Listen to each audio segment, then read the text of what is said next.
Hello friends, good morning.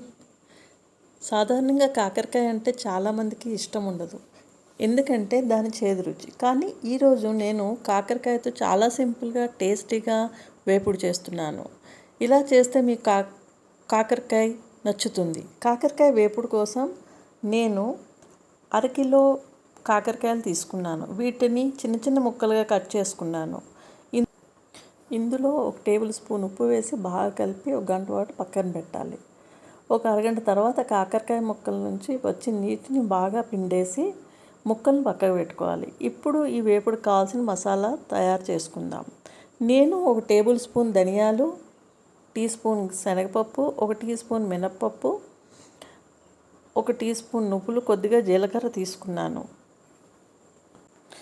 ఇప్పుడు ప్యాన్ను stove మీద పెట్టి ముందుగా శనగపప్పు, మినప్పప్పు కొద్దిగా డ్రై రోస్ట్ చేసుకోవాలి. అవి కొద్దిగా వేగిన తర్వాత ధనియాలు, జీలకర్ర, నువ్వులు వేసి కొద్దిసేపు వేయించాలి. అన్నిటినీ పక్కకు తీసి చల్లారనివ్వాలి. చల్లారిన తర్వాత వీటిని మిక్సీలో వేసి కొంచెం మతగ్గా పొడి చేసుకోవాలి. పొడి చేసేటప్పుడు 5-6 వెల్లుల్లి రెబ్బలు కూడా వేసి గ్రైండ్ చేసుకోవాలి. అన్నీ స్టవ్ మీద పెట్టి కొద్దిగా నూనె వేసుకోవాలి. నూనె వేడయ్యాక కాకరకాయ ముక్కలు వేసి స్లో ఫ్లేమ్ మీద పెట్టి వేయించాలి. మధ్య మధ్యలో కలుపుతూ ఉండాలి. కాకరకాయ ముక్కలు బాగా ఉడికి మెత్తగా అయ్యే వరకు నెమ్మదిగా వేయించాలి. ఇప్పుడు మనం ముందుగా తయారు చేసుకున్న మసాలా పొడి వేసుకోవాలి. అలాగే కారం, పసుపు, అవసరమైనంత ఉప్పు వేసి బాగా కలపాలి. మరికొద్దిసేపు వేయిస్తే మన టేస్టీ కాకరకాయ వేపుడు రెడీ.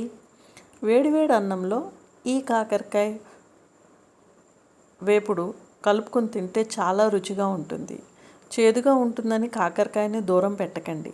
ఇలా చేస్తే ఒకసారి రుచి చూడండి.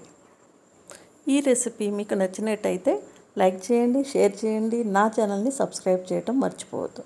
Thank you for watching. మళ్ళీ కలుద్దాం మరో మంచి రెసిపీతో, మరో మంచి ఎక్స్పెరిమెంట్.